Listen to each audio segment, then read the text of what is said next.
Buenas noches a todos, muchachos. Bienvenidos nuevamente a esta cuarto día de semanas de neurociencias, donde en minutos contaremos con la participación y la ponencia de la segunda ponente del día de hoy, quien es Alba Karina Herrera, preinterna del cuarto año de medicina de la Universidad Nacional Pedro Enríquez Ureña en República Dominicana. Es miembro de un grupo de estudiantes interesados en las neurociencias de la Universidad de Rosario de Colombia y es intérprete médico de las Fuerzas Armadas. Bienvenida, Alba.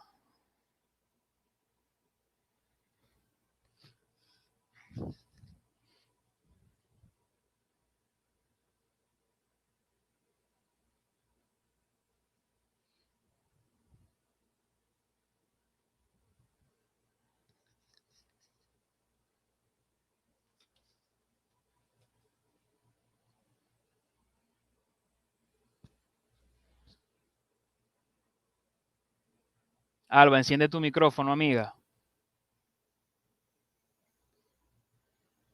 Chévere, ahora sí. ¿Me escuchan? ¿Se escucha Sí, ahora? ahora te escuchamos. Bienvenida. Perfecto. Bien, bueno, pues me presento nuevamente. Mi nombre es Alba Herrera y quiero dar las gracias a todas las personas que se han integrado en este grupo y a todas las personas que ven este tipo de ponencias, ya que nos permiten a cada uno de nosotros como estudiantes, como futuros profesionales, mejorar nuestra calidad académica y también nuestra relación entre cada uno de nuestros colegas. Con estas palabras voy a iniciar mi presentación y queriendo decirles algunas fuentes bibliográficas que que utilicé más bien en esta presentación. Alguna de estas, ¿qué pasó? ¿Todo bien? ¿Me siguen escuchando?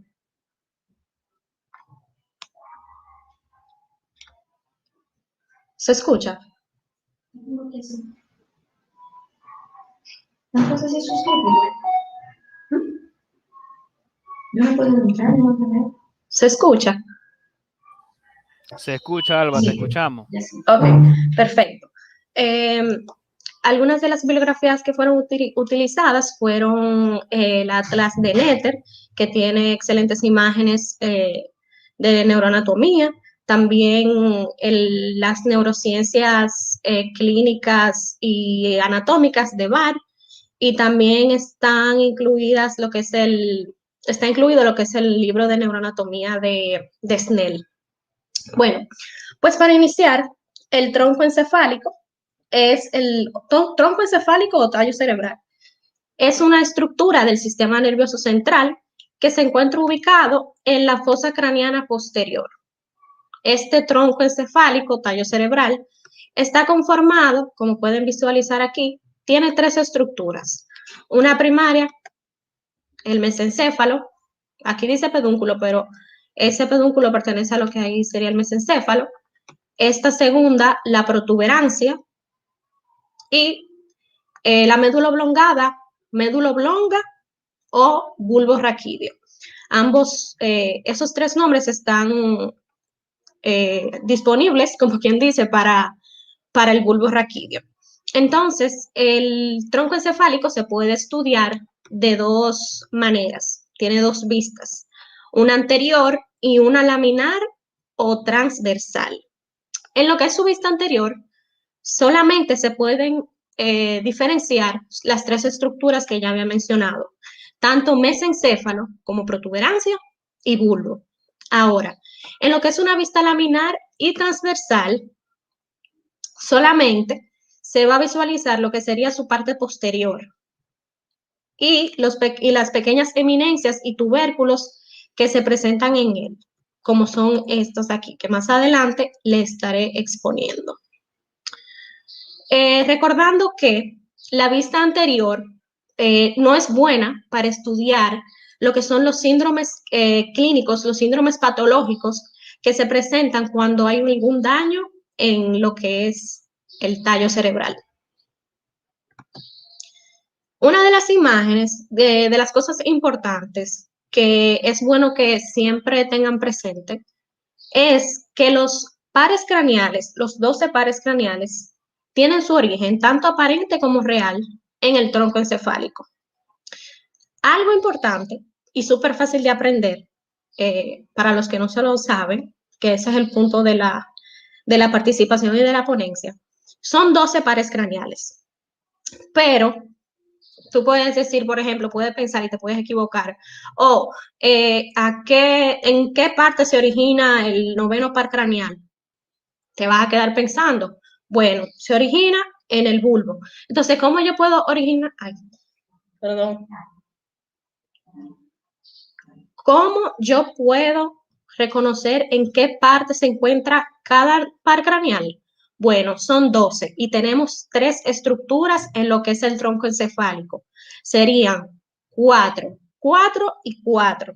Pero ¿qué pasa? En el mesencéfalo nada más hay 2 pares craneales. ¿Por qué? Porque el primero y el segundo son pares craneales que están formados por axones y no se originan del tronco encefálico. Entonces,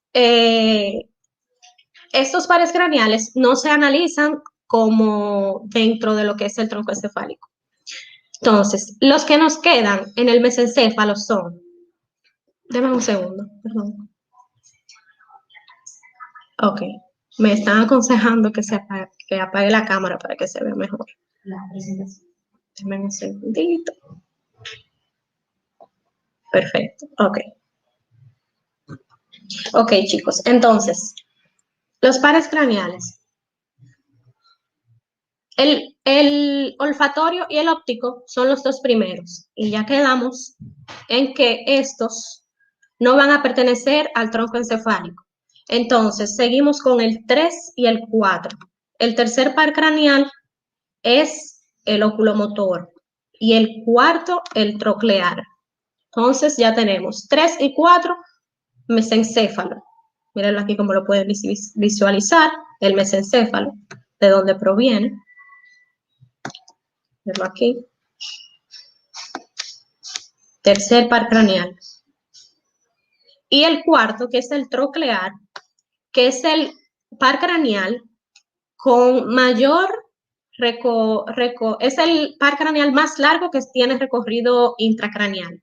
Y el nervio vago, que es el nervio vago neumogástrico, es el nervio más largo que tiene lo que es el sistema nervioso central en el aspecto que tiene que ver con los pares craneales.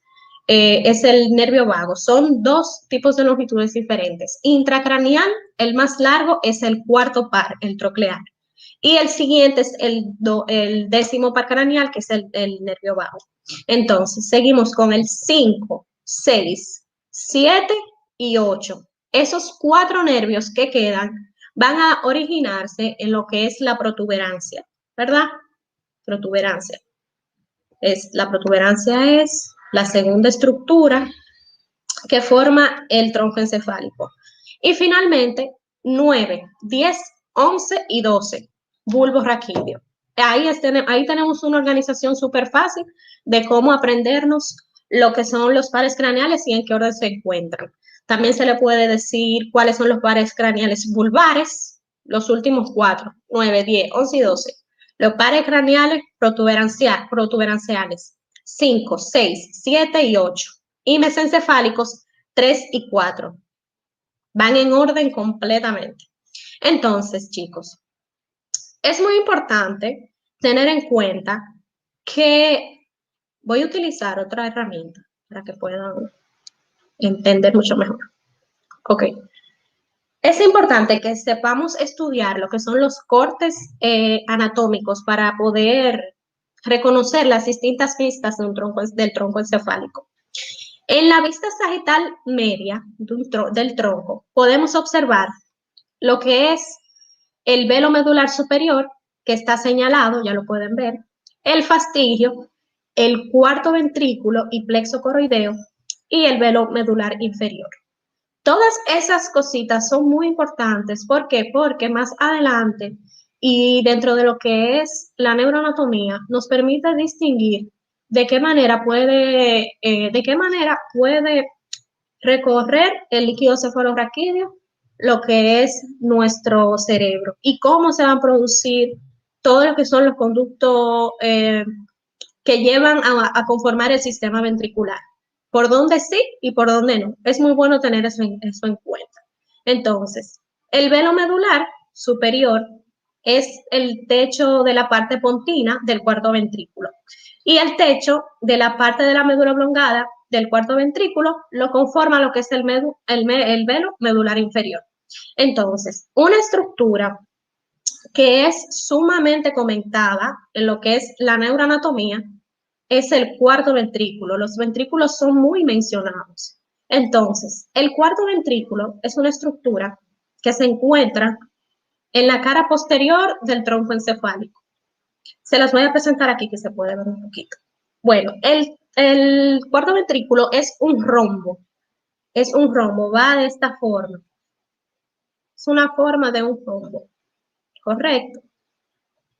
En tanto, el piso del cuarto ventrículo, que es lo que se le llama la mitad, lo podemos decir la mitad, es la parte inferior, es el piso del cuarto ventrículo, se va a corresponder y la estructura que lo va a llevar es el bulbo raquídeo. Y la que va a tener el techo del cuarto ventrículo va a ser la protuberancia. Es decir, vamos a tener un rombo, un cuarto ventrículo, que va a estar dividido en dos.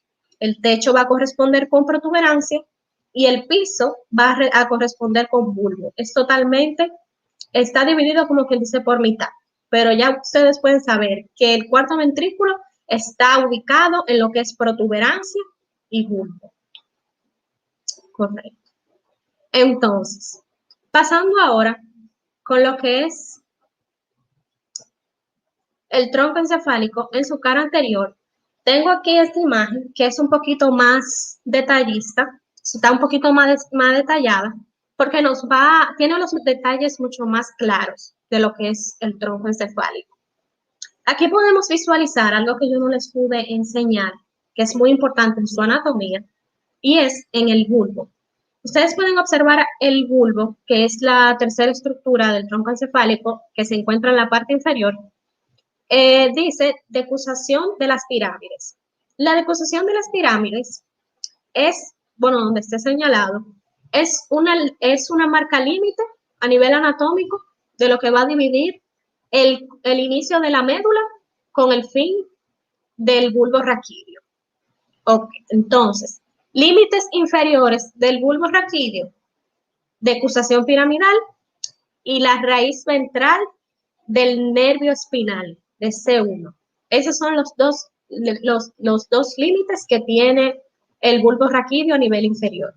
Y otras estructuras que también corresponden a este en su cara anterior es la oliva, que son núcleos de sustancia gris, van a contener núcleos de sustancia gris, y se le llamarán complejo olivar inferior. Entonces, también podemos observar, ustedes pueden observar, chicos, que se ve como una línea, una mitad. Esa línea que divide y que forma esas dos eminencias, en la cual la imagen dice pirámide, esa línea de ahí se llama fisura media anterior. La fisura media anterior va a continuar absolutamente todo lo que es la médula espinal. O sea, va a ir desde el bulbo raquídeo hasta lo que es la médula espinal. Todo va a recorrer esa fisura media anterior. Entonces, detalles importantes, recordar. ¿Cuáles son los detalles importantes? Recordar. En el bulbo raquídeo, algo que no mencioné, que es necesario. ¿Cuáles son los límites superiores? El surco bulbopontino inferior. Bueno, ahora mismo no lo puedo señalar, pero es al límite del bulbo, antes de iniciar la protuberancia, se le llama surco bulbopontino inferior. ¿Por qué? Porque está el bulbo, el nombre puede sonar un poquito complicado, pero no lo es. Si nos detenemos a escuchar y organizar las palabras, nos vamos a dar cuenta que es súper fácil. Entonces, el límite superior del bulbo, surco, bulbo, pontino e inferior.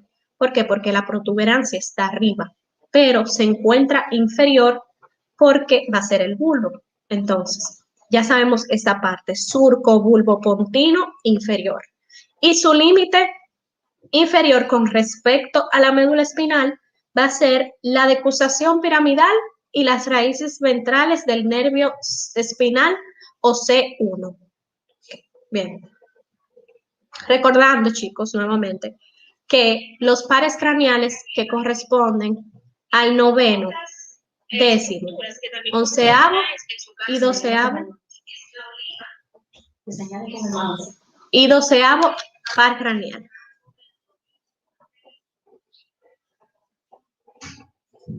Entonces, tenemos en la cara posterior del bulbo, como le había mencionado,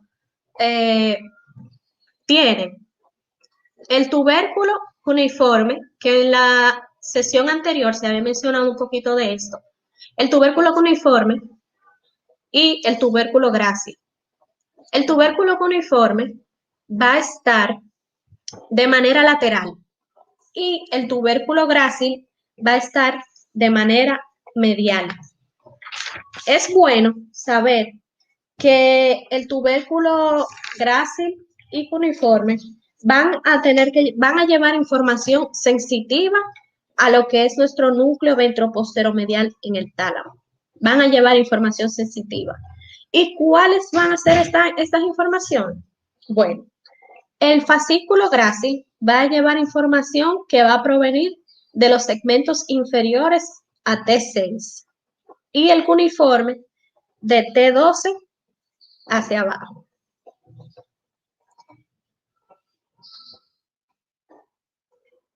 Entonces, vámonos nuevamente ahora con la configuración externa del bulbo, de protuberancia. Vámonos aquí. Configuración externa de protuberancia. La protuberancia es un poquito mucho más simple que lo que es el bulbo, pues lo más importante de la protuberancia es que esta va a tener, así como tenía el bulbo una fisura media anterior, como pueden ver aquí, así como lo tenía el bulbo, la protuberancia va a tener un surco medio, ¿verdad? Pero este surco no se va a llamar surco medio anterior, ni surco intermedio anterior, no. Se va a llamar surco basilar. ¿Por qué? Porque por aquí va a transcurrir una arteria importantísima dentro de lo que es la irrigación en el tronco encefálico, que es la arteria basilar. Sumamente fácil de recordar. Surco basilar, ¿qué transcurre por ahí? La arteria basilar. Entonces, también se puede recordar y tener en cuenta que la protuberancia tiene dos caras. Tiene una cara anterior, como pueden observar, y tiene una cara posterior. Perfecto. Pero no se considera que tiene bordes o caras laterales.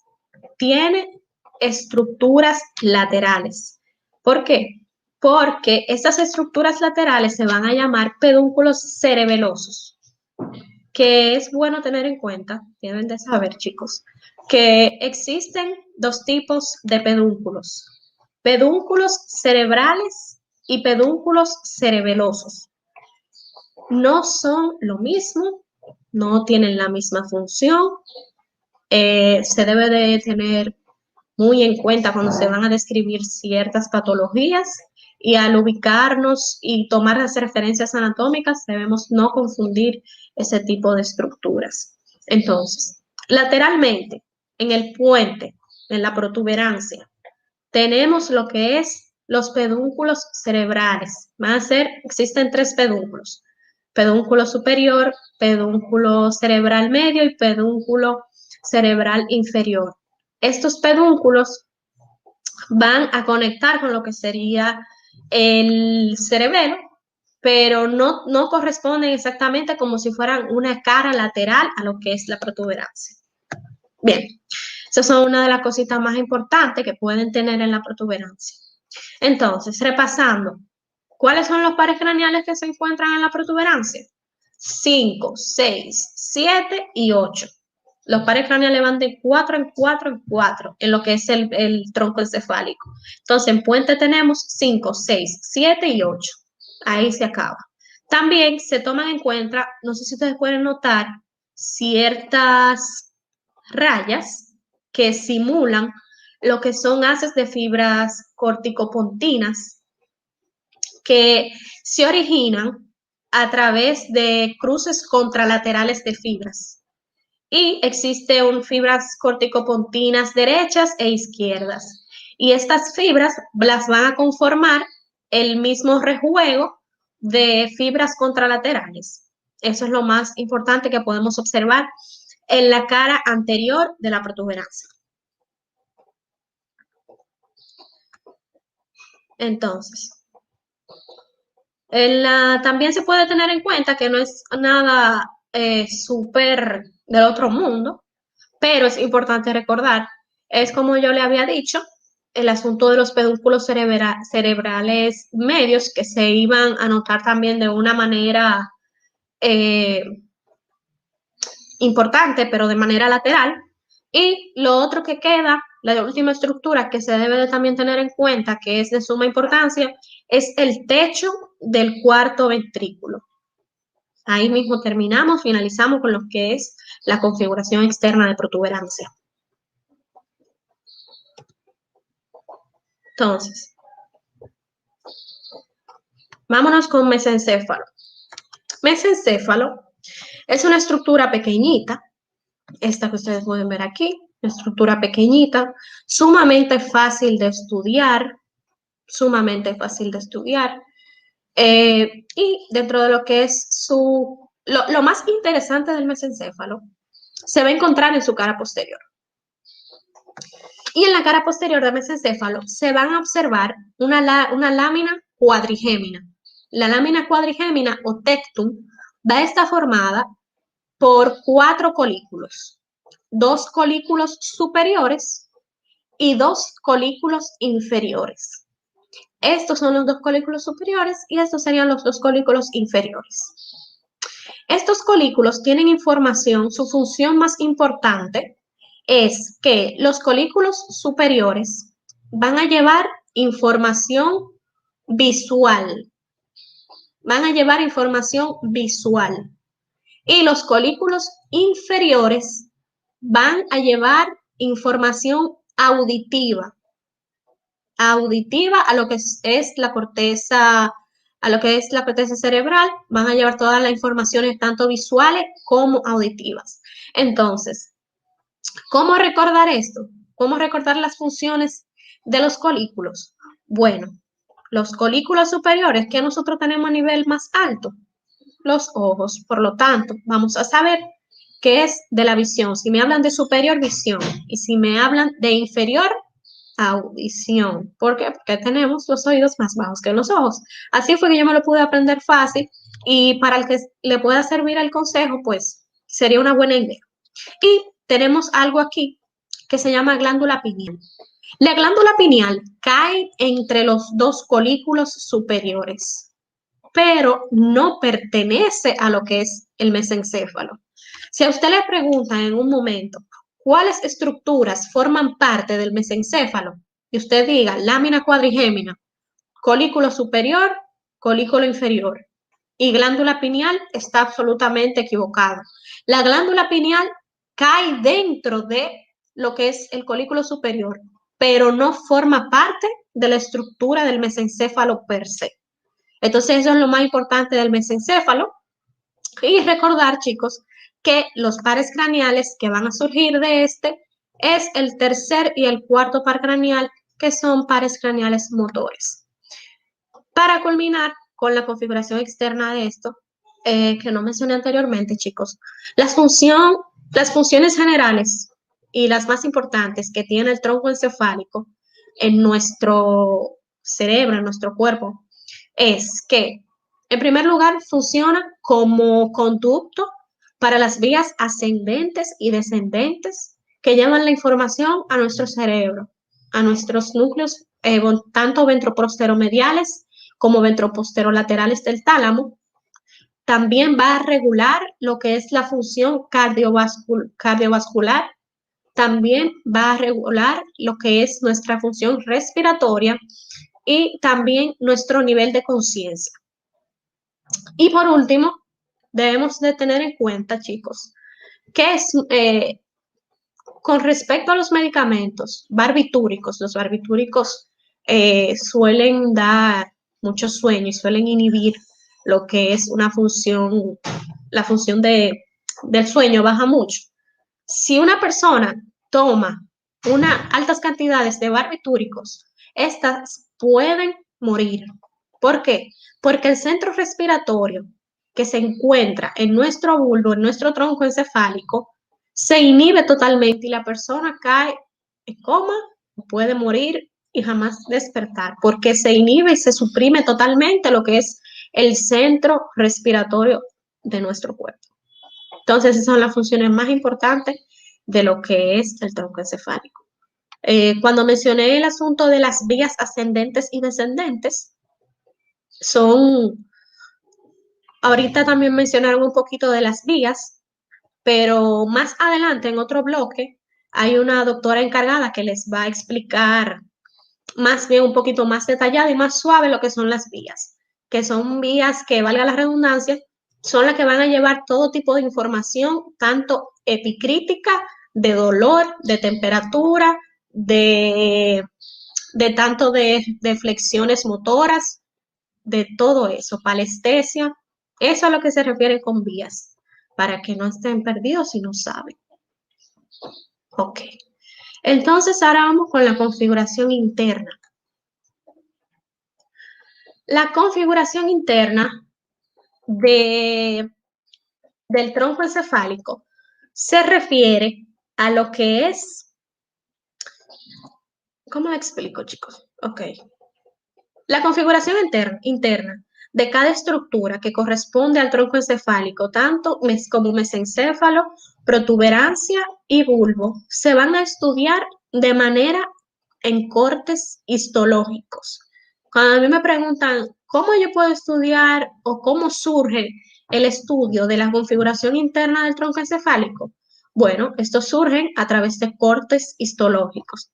Entonces, en lo que es el mesencéfalo, tiene dos cortes. Y estos dos cortes en el mesencéfalo se hablan de un corte en el colículo inferior, a nivel del colículo inferior, y un corte a nivel del colículo superior. Pero realmente, lo más importante que debemos de mantener como configuración interna de esto es lo que uno puede ver a nivel interno.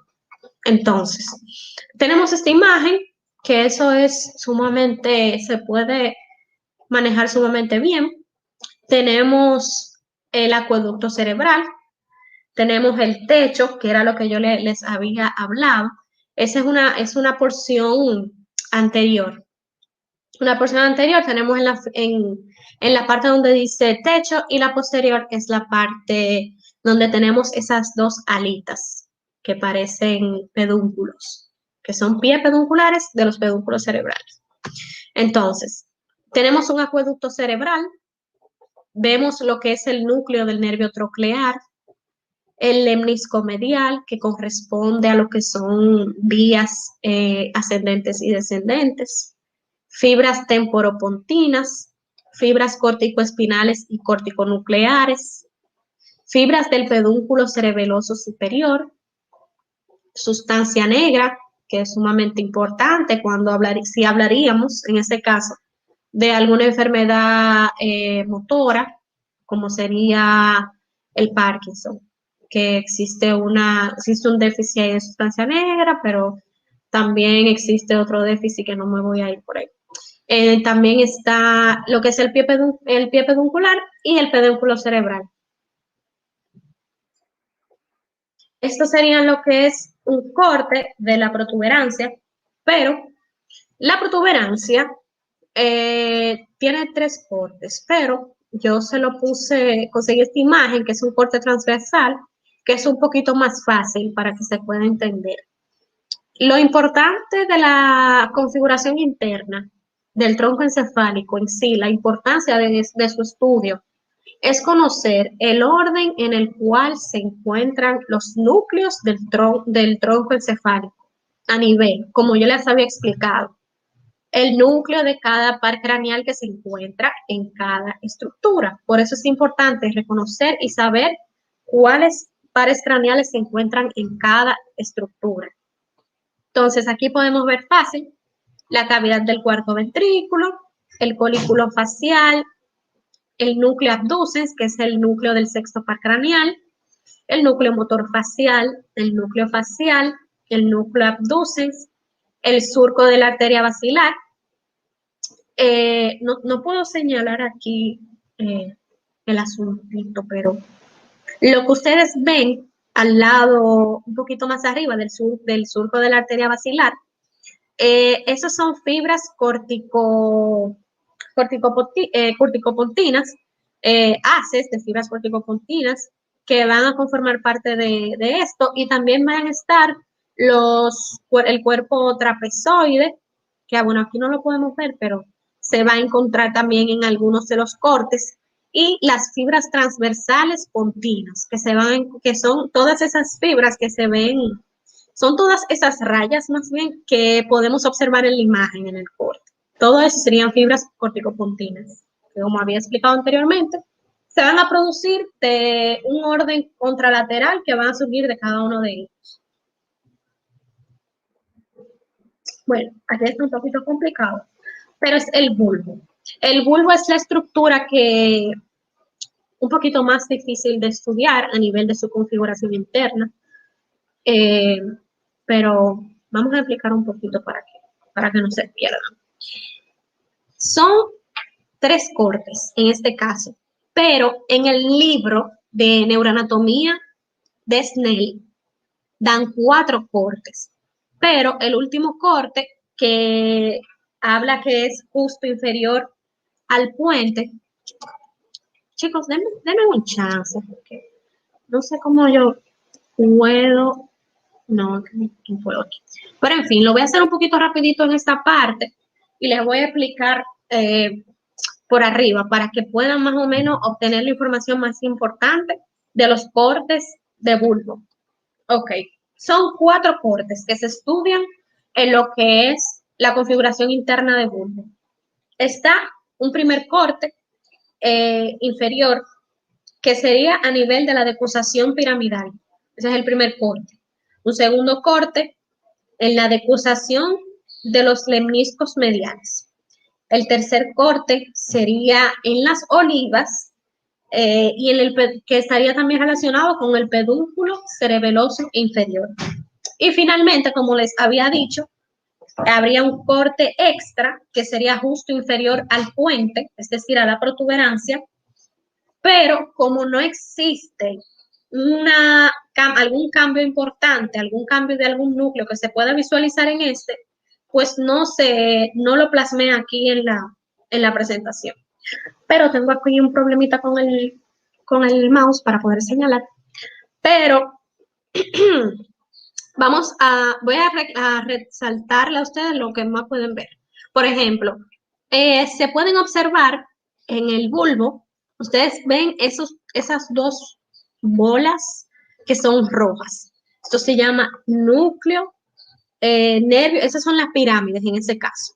Son las pirámides, y en lo que son las 2 bolitas azules que se ven, eso es en el corte medio, donde vemos las 2 bolitas azules, esos son los núcleos espinales del nervio trigémino, núcleo espinal del quinto par. Recuerden que el quinto par tiene 3 ramas distintas, y una de estas ramas es el núcleo espinal del nervio trigémino. Eso lo podemos ver en este corte. En lo que es el corte superior, lo que son las bolitas amarillas son los núcleos vestibulares mediales. Los núcleos vestibulares mediales también se va a encontrar en lo que es el más pequeñito de todos, va a ser el núcleo coclear posterior. También vamos a tener presente lo que es el núcleo cremita, que se encuentra a mano izquierda de nuestro corte, que se encuentra donde están todas las que parecerían estrías, más bien austrias, como si estuviéramos en el intestino, que se ve una bolita ahí, que eso es un núcleo. Eso se llama fascículo espinotalámico lateral. Entonces ya ahí estaríamos entrando en lo que son vías y todo eso. Pero eso es un tema bien largo y complicado que, que no voy a entrar en detalles porque, como ya había mencionado anteriormente, le corresponde a otra persona. Entonces, chicos, lo que es el tronco encefálico eh, tiene, es muy importante que recuerden que se debe tener muy en cuenta cuando estamos hablando a nivel de configuración interna, lo que son los núcleos, los núcleos. Y los núcleos no tienen varianza en lo que es una médula espinal embrionaria y una médula espinal adulta. Existen, para uno poder entender lo que son los núcleos, debemos también recordar un poquito eso, que lo voy a hacer bien fácil, bien fácil, bien fácil. La médula espinal embrionaria tiene dos placas, alar y basal.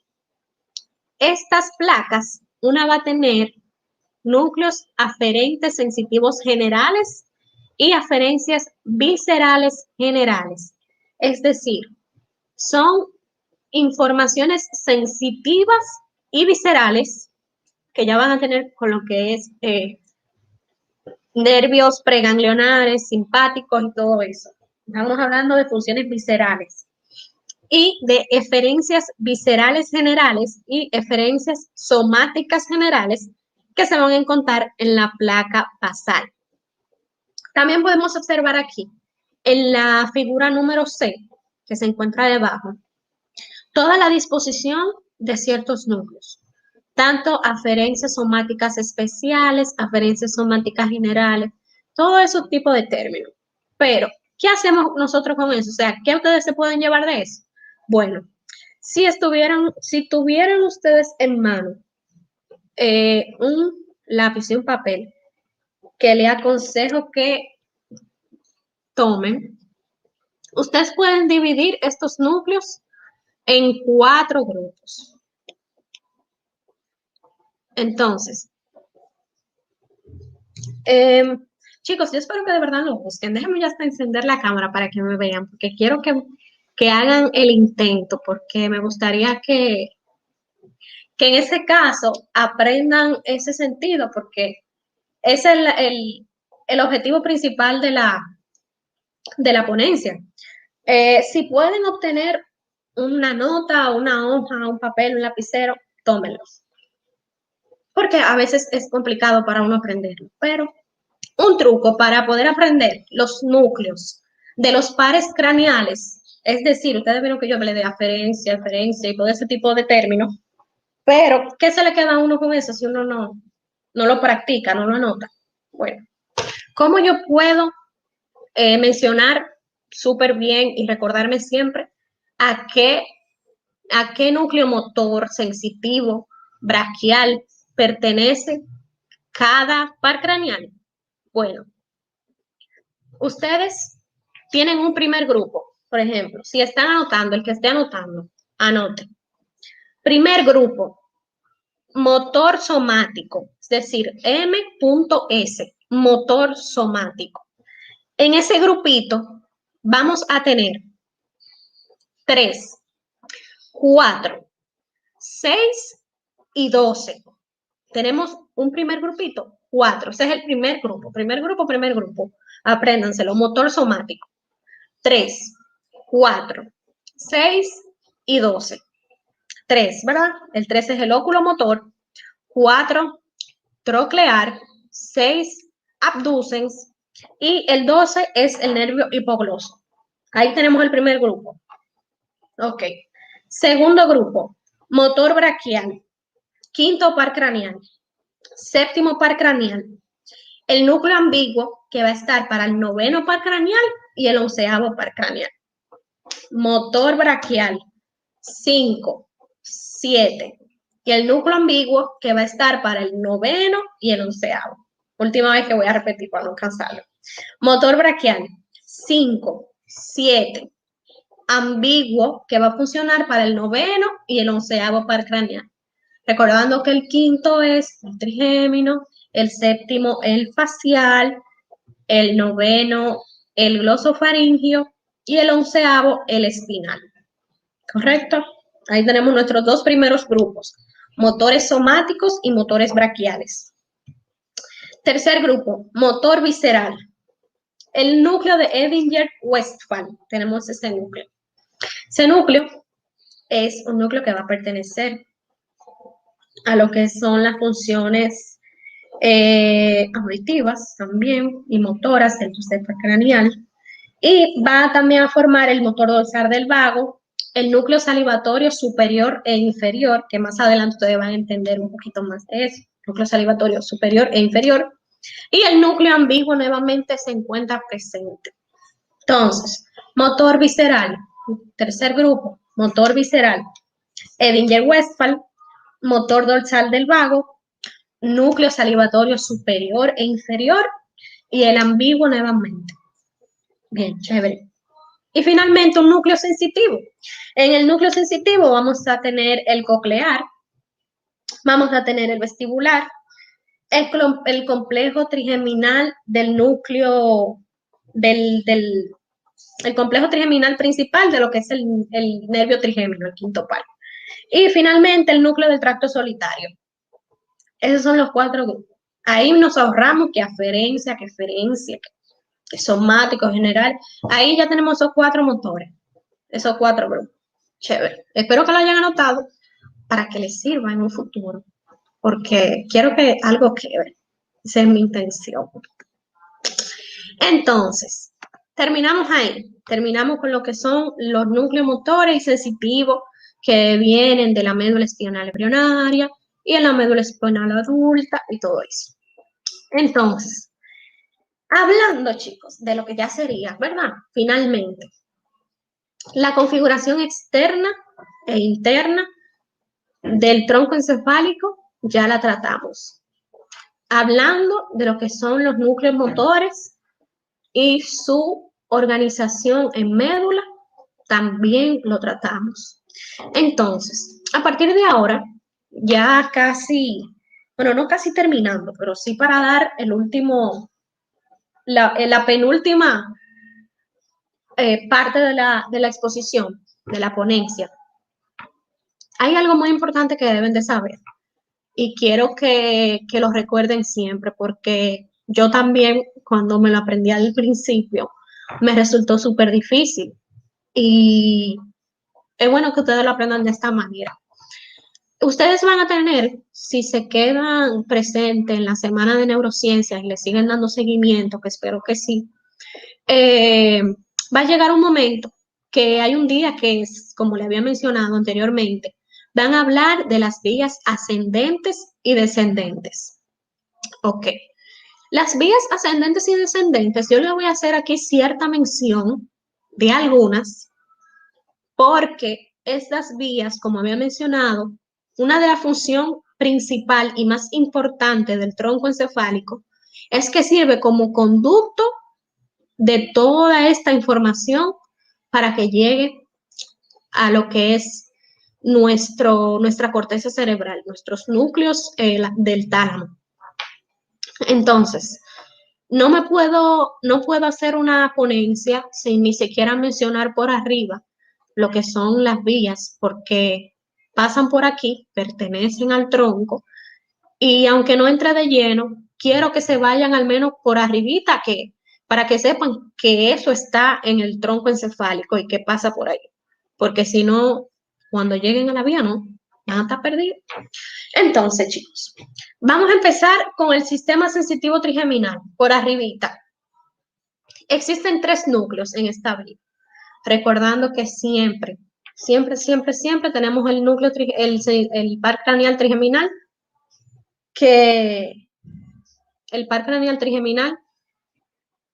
siempre va a tener 3 núcleos. Tenemos el espinal, que es el tacto burdo, 1/3 o porción superior que le va a llevar información y también va a llevar información de dolor y temperatura en lo que sería una porción media inferior. La principal, el núcleo principal, va a llevar tacto discriminativo fino, depresión y vibratorias. Y el mesencefálico va a llevar propiocepción de los músculos masticadores y la expresión facial. En el núcleo mesencefálico estarán las neuronas unipolares. Este núcleo en el sistema nervioso central es muy importante. ¿Por qué? Porque es el único núcleo en el sistema nervioso central que contiene neuronas de este tipo. No hay ningún otro núcleo que tenga este tipo de neuronas. Entonces debemos de aprender eso. Entonces, algo que sucede aquí en el sistema sensitivo trigeminal, en esta vía, es que se dan dos lemniscos. Estos lemniscos, tenemos tanto un lemnisco trigeminal anterior y uno posterior. Cada uno de ellos va a llevar información de tacto epicrítico, palestesia y sensación dolora y térmica de la cara. Ambos lemniscos. Ahí se lo voy a dejar por arribita con el sistema sensitivo trigeminal. Resumen del sistema sensitivo trigeminal. 3 núcleos. ¿Qué podemos sacar más importante de los 3 núcleos? El mesencéfalo. ¿Por qué? Porque en este solamente vamos a encontrar un núcleo, un único núcleo en el sistema nervioso central que va a tener las neuronas unipolares. Lo más importante hasta ahora que ustedes deben de saber del sistema sensitivo trigeminal es eso, a nivel de núcleos. Y en lo que es los lemniscos anteriores y posteriores van a llevar al final de la jornada lo que son las sensaciones que nosotros percibimos en nuestra cara. Siempre recordando, chicos, que a veces uno cuando no tiene el manejo todavía al 100%, siempre surge la confusión del séptimo par con el quinto par craneal. A veces le preguntan a uno rapidito, ¿cuál es el par craneal que da sensibilidad en nuestra cara? Uno dice el 7, por decir, porque es el facial. No, el que da sensibilidad a la cara, el que nos permite sentir en la cara, es el nervio trigémino, es el quinto par. Y el que habla de a nivel motor en la cara es el séptimo. Perfecto, o sea, de facial nada más tiene nombre, pero sensitivo a nivel de nuestra cara es el trigémino. Chévere, ahí terminamos con eso.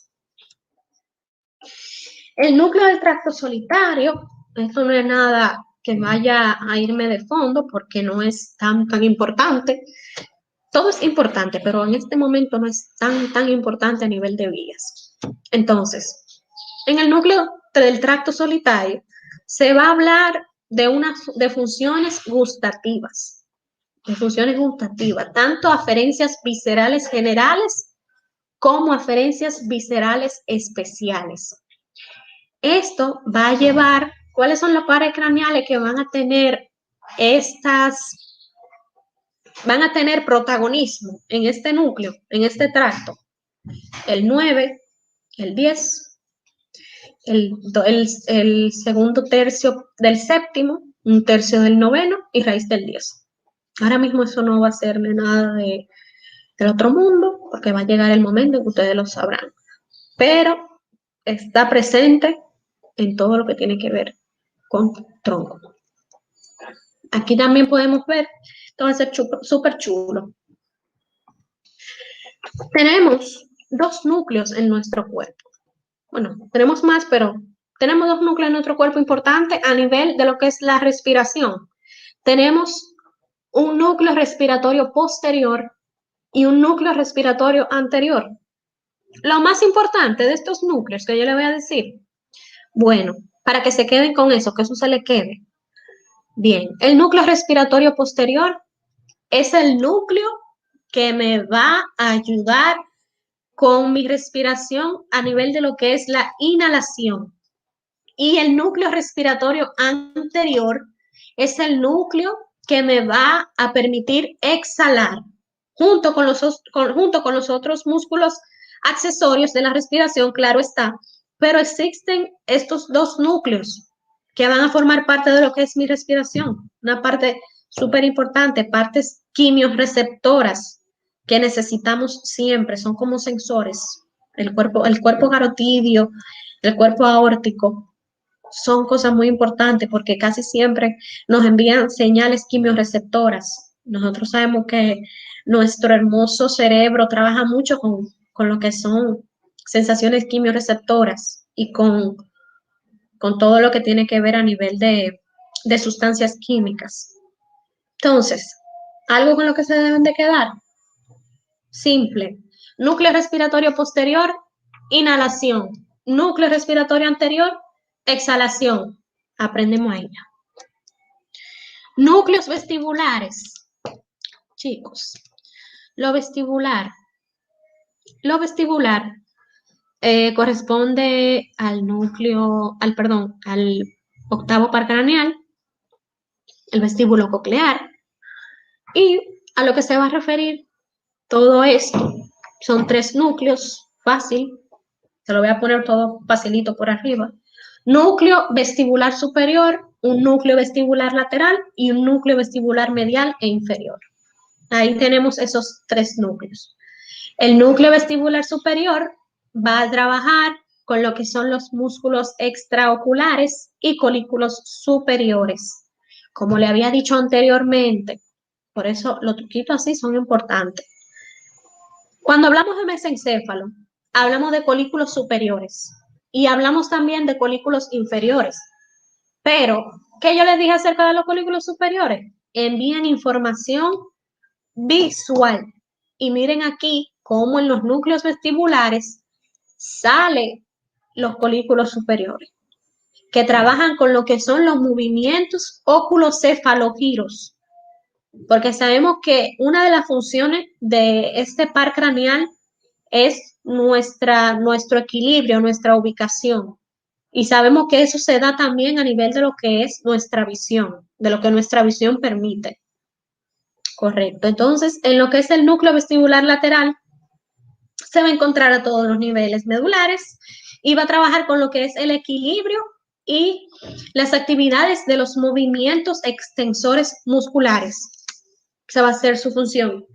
Y el medial e inferior va a trabajar con el fascículo longitudinal medial, que trabajará con los segmentos cervicales para estabilizar la cabeza con base en la información del equilibrio. Existen los núcleos cocleares, recordando que lo coclear tiene que ver con la visión. Lo coclear es importante, independiente, es algo que yo pienso, como aquí aprendiendo.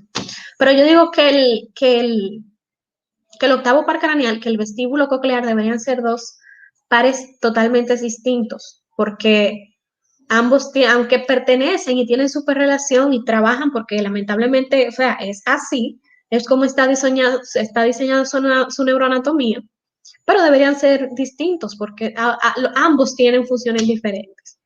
Pero diciendo, volvemos otra vez nuevamente a lo que es lo coclear. Hay dos núcleos, un núcleo anterior y un núcleo posterior.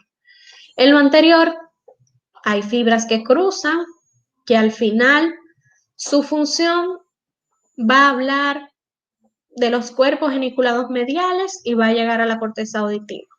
Eso es lo más importante que uno puede hablar a nivel coclear. Si ustedes le preguntan algo, no, ¿cómo llega la información? Al final de la jornada van a llegar a los cuerpos geniculados mediales. Van a llegar a los cuerpos geniculados mediales y de ahí se van a dirigir a la corteza auditiva. Pero como ya ustedes sabrán, algunos detalles de todo eso van a ir en el próximo bloque de la persona que esté encargada. Ya de aquí de esto yo le había hablado, de los núcleos sensitivos, de las neuronas unipolares, aquí lo que está un poquito más resumido, que le hablo de todo, pero ya todo eso lo tenemos ahí captado. El lemnisco medial, le van a hablar de eso en su próxima ponencia, chicos. El lemnisco medial, lo más importante de esto es que lleva información propioceptiva y tacto epicrítico. El lemnisco medial se forma más bien, empieza iniciándose en los grupos de fibras laterales, de dolor, de tacto y tacto superficial, tacto epicrítico y tacto superficial. Luego, estas van a ascender el funículo posterior. Van a hacer, ay Dios chicos, qué pena, yo siento que no le puedo marcar aquí, disculpen eso. Pero vamos a hacerlo así, porque yo quiero que ustedes se queden con algo, que eso es lo importante de esto. Entonces, uno, para el lemnisco medial, grupo de fibras laterales que van a ascender a través del funículo posterior. Luego van a llegar al núcleo gracílico uniforme. Pero, ¿dónde van a tener la formación del lemnisco medial? Porque no es simplemente que hay no es simplemente que hay un lemnisco medial, así como cuando a uno le dicen, bueno, ahí yo tengo mi mesencéfalo, como que es una estructura per se que está ahí como tal. No, el lemnisco medial se forma porque se decusa. Decusar, quiere decir que se cruzan, que son fibras que cruzan. Al igual que como yo mencioné en el bulbo raquídeo, que existe una decusación piramidal, eso quiere decir que existen fibras que se cruzan. Y aquí sucede lo mismo. El lemnisco medial se forma por una decusación. Y esta se llama al principio, cuando forma esa decusación, fibras arcuatas internas. Cuando se forman esas fibras arcuatas internas, que es a partir de ahí mismo de la decusación, ahí ya tenemos nuestro lemnisco medial. Y de ahí, eso sube para allá arriba, llega al núcleo ventroposterolateral del tálamo y finalmente llega a la corteza somatosensorial, al giro postcentral. Y ya, esa información propioceptiva. Cuando le digan a ustedes, ¿cómo yo me puedo aprender el lemnisco medial? 5 pasos, 6 pasos, porque al final todo va a llegar a la corteza. Y casi todo va a llegar por el núcleo ventroposterolateral del tálamo y por el núcleo ventroposteromedial del tálamo. Esos son los núcleos que más van a tener importancia. Casi en todos los tractos, casi en todas las vías. Los dos núcleos a los que van a llegar informaciones son núcleo ventroposterolateral y núcleo ventroposteromedial. Cualquier cosa, miren, somos estudiantes todos y le voy a contar porque son cosas que a uno le pasan. Y antes de uno aprender las cosas y todo eso. Y cuando yo me estaba aprendiendo las vías, llegó un momento en el que yo me estaba examinando y me tocó, creo que fue el lemnisco medial. Y decía que hasta dónde llegaba el núcleo la información, a dónde llegaba. Y yo decía, Dios mío, pero es que son tantas vías. Y yo dije, ay, yo voy a poner el núcleo ventroposterolateral del tálamo, porque al final todo llega al mismo sitio. Al final de la jornada, yo la pegué. ¿Por qué? Porque siempre van a llegar al lateral o al medial. Si yo me hubiese equivocado, hubiese sido porque puse medial o lo que sea, pero siempre iba a ser ventral y en el tálamo. Así que cuando estén aprendiendo esa parte, tengan muy pendiente ese núcleo, que eso es un truquito que no se les olvida. En el núcleo, mírenlo aquí mismo, que no falla, le digo que no falla. Yo de verdad espero que estén aprendiendo aunque sea un poquito, porque de verdad que es un poquito incómodo. Entonces tenemos el lemnisco espinal, lleva una información cruzada del dolor, contralateral de un dolor, y lleva una sensibilidad consciente. Y eso se lo van a explicar más adelante. Pero mírenlo como dice ahí a mano derecha, en el número 4. Ascienden hasta el núcleo ventroposterolateral del tálamo. Todo termina ahí. Ya casi terminando, tenemos el lemnisco trigeminal, que también se mencionó, músculos faciales, músculo maticador en su propiocepción, dolor y temperatura. Lemnisco lateral va a trabajar con lo que es lo vestibular, lo coclear. Los núcleos motores ya también hablamos de eso.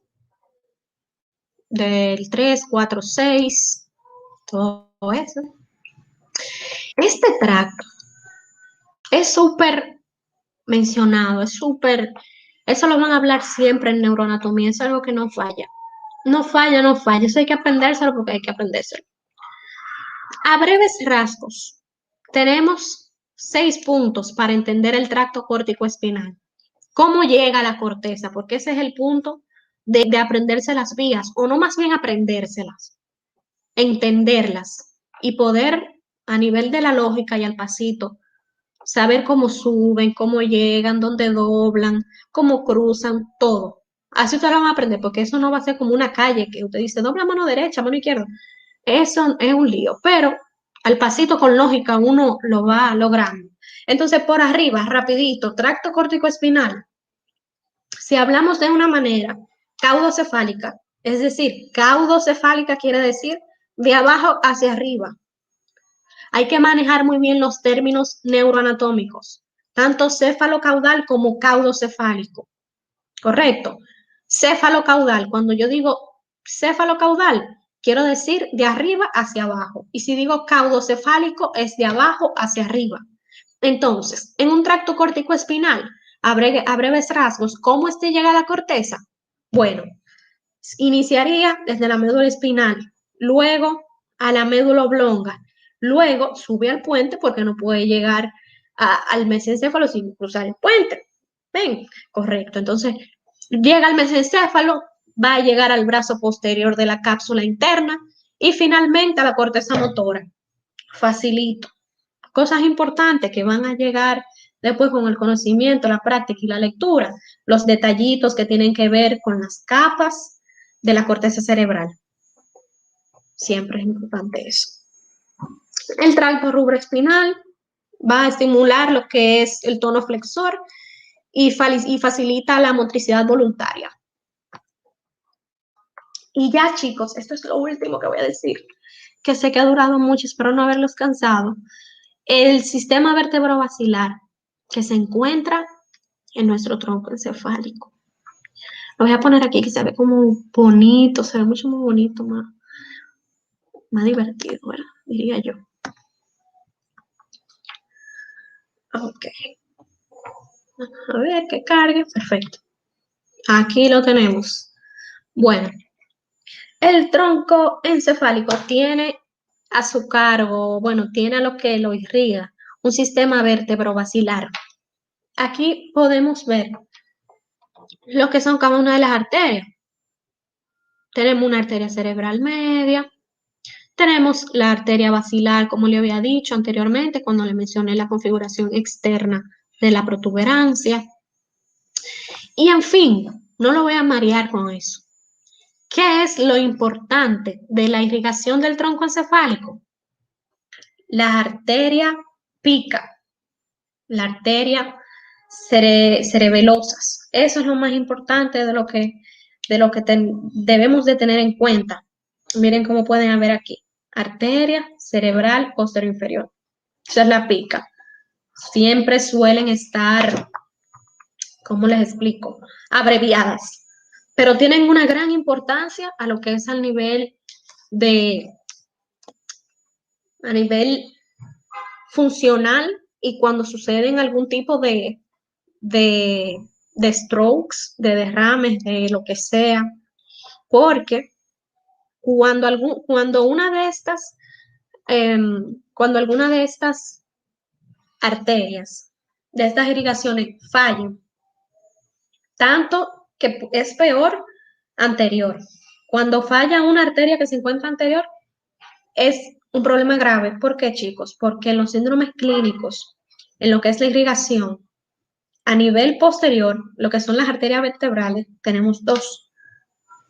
Pero, es decir, si se interrumpe una vertebral, vamos a tener otra que va a seguir mandando flujo a lo que es el tronco encefálico. Pero dice anterior, hay un stroke, hay un problema. Y ya sabemos que los pares craneales están ahí. Y uno no sabe que se puede dañar, que puede afectar. Entonces, todas esas son las cosas importantes que debemos de mantener pendientes. Ya ahí ustedes pueden observar una arteria cerebral media, arteria cerebral anterior, posterior, perdón, la basilar, la arteria carótida interna, la pica, la arteria vertebral, la carótida interna nuevamente, la arteria cerebral anterior e inferior, las arterias pontinas que llevan irrigación a esta, una arteria cerebral posterior y finalmente una arteria cerebral media. Ya, esta fue mi ponencia. Espero que se haya entendido algo. Y quería repetir para que no se me olvide. Quería repetir el último núcleo cuando estaba hablando de la agrupación de los núcleos motores de los pares craneales, núcleos motores insensitivos. Lo voy a repetir. Lo voy a repetir. Aquí voy. Busquen su hojita, lo que se le olvidó, lo que no pudieron anotar. Núcleo sensitivo. En este núcleo sensitivo vamos a tener el coclear. Vamos a tener el coclear, vestibular, que se dividen, aunque el par craneal se llame vestíbulo coclear, en este caso se debe de dividir porque tienen funciones diferentes. O sea, yo no puedo considerar tanto mi equilibrio como mi audición, porque puede ser simplemente que sea sensitivo a nivel de audición, pero que no me tenga una función, no me tenga una función de equilibrio como tal. Pero en este caso se incluyen los dos, pero de manera diferente. ¿Okay? Coclear y vestibular. Complejo trigeminal principal y el núcleo del tracto solitario. Recuerden que ahorita hablamos que el núcleo del tracto solitario también tenía cierta información quimiobarogustativa, es decir, a nivel de lo que son los 5 sabores que podemos percibir, la lengua, todo eso, la papila gustativa, todo eso. Entonces, si quieren que repita algo, me pueden escribir por el chat. Cualquier pregunta voy a estar. Ojalá espero poder respondérsela. Y cualquier cosa que quieran que repita, pues estoy a la orden, chicos. Espero que haya valido la pena para ustedes. Y muchísimas gracias, de verdad. Gracias por el honor y por permitirme estar aquí con ustedes.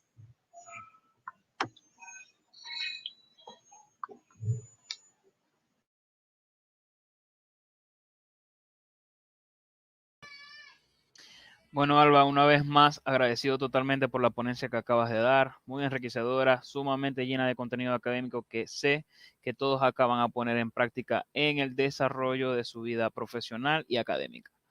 Bueno, muchachos, vamos a abrir el espacio de preguntas por 5 minutos. Si alguien durante el desarrollo de esta ponencia adquirió alguna duda, es el momento indicado para que usted la pueda expresar y nuestra ponente Alba pueda aclarárselas. Los leemos.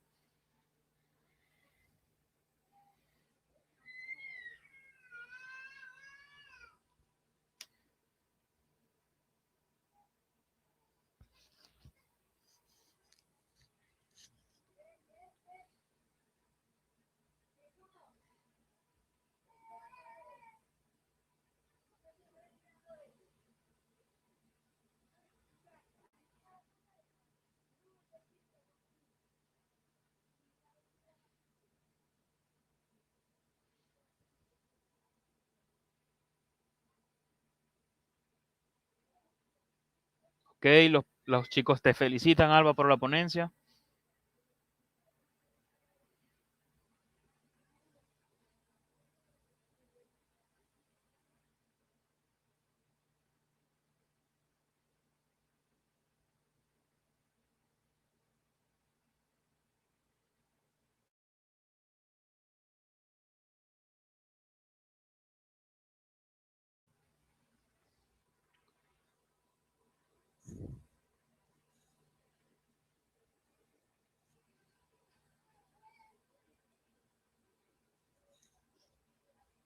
Tu micrófono está apagado, Alba.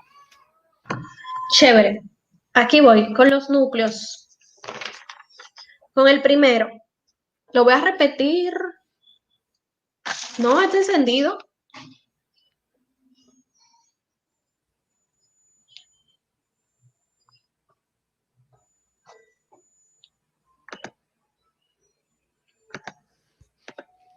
Ok, ahora. Listo, te escuchamos. Perfecto. Ok, chicos. 4 grupos para los núcleos de los pares craneales. El primero, motor sensitivo. Núcleo motor sensitivo. Esa es la primera agrupación de nuestros pares craneales con respecto a los núcleos. Los pares craneales que van en el núcleo motor somático. 3, 4, 6 y 12. Grupo motor somático. 3, 4, 6 y 12. Última vez que repito. Motor somático. 3, 4, 6 y 12. Chévere. Me fui ahora con el segundo. Motor braquial. 5, 7. El núcleo ambiguo que está para los dos pares craneales, 9 y 11. Motor braquial. Grupo del motor braquial, 5, 7. Y el núcleo ambiguo, que va a ser para el 9 y el 11. Repito por última vez. Grupo del motor braquial, 5, 7. Y el ambiguo, el núcleo ambiguo para los 9 y 11º par craneal. Termine con eso. Grupo motor visceral. Edinger-Westphal. Motor dorsal del vago. Núcleo salivatorio superior e inferior. Y nuevamente se repite el núcleo ambiguo. Motor visceral. Segunda repetición. Edinger-Westphal. Motor dorsal del vago. Núcleo salivatorio superior e inferior. Y el núcleo ambiguo. Okay. Cuarto grupo y último. Núcleo sensitivo. Coclear. Tiene que ver con audición. Coclear. Vestibular. Complejo trigeminal principal, como lo dice, trigeminal, es decir, del quinto par craneal. Complejo trigeminal principal. Y finalmente, el núcleo del tracto solitario. Repito nuevamente. Núcleo sensitivo. El grupo de los núcleos sensitivos. Coclear. Vestibular. Complejo trigeminal principal.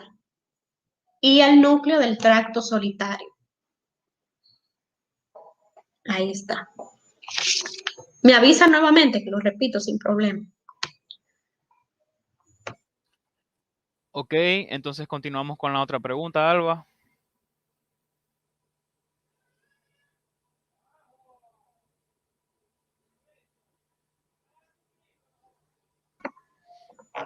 La oclusión de la pica se manejaría más ya con lo que serían efectos cerebelosos, como tanto confusiones de equilibrio, ataxias, y serían más bien como la oclusión de la pica es como un derrame, porque es más bien que un derrame, es un infarto a la arteria. Entonces, cuando sucede ese infarto a la arteria, lo que va a suceder es una interrupción en lo que es la función para el cerebelo, porque no va a llegar la sangre. Por lo tanto, va a haber un infarto y van a empezar a suceder cambios y daños. Las presentaciones clínicas van a ser ataxias, desequilibrio y todo lo que va a tener que manejar lo que es el cerebelo.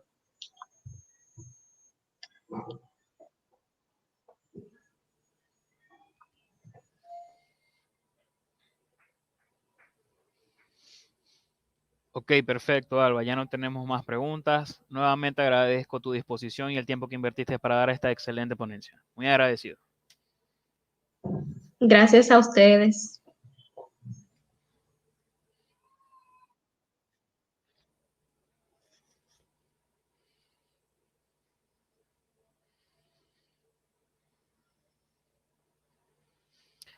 Ok, muchachos, aprovechando la oportunidad, queremos presentarles una nueva semana que estamos preparando desde BisturiMed, que más que todo busca explicar o entender,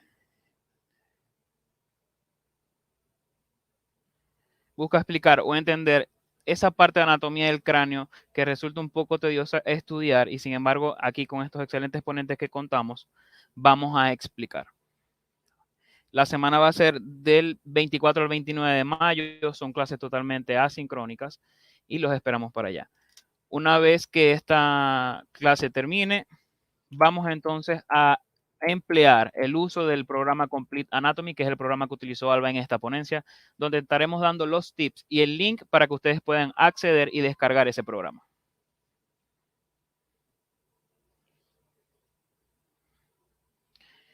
Muy agradecidos con todos por la acogida que han tenido en el desarrollo de esta ponencia.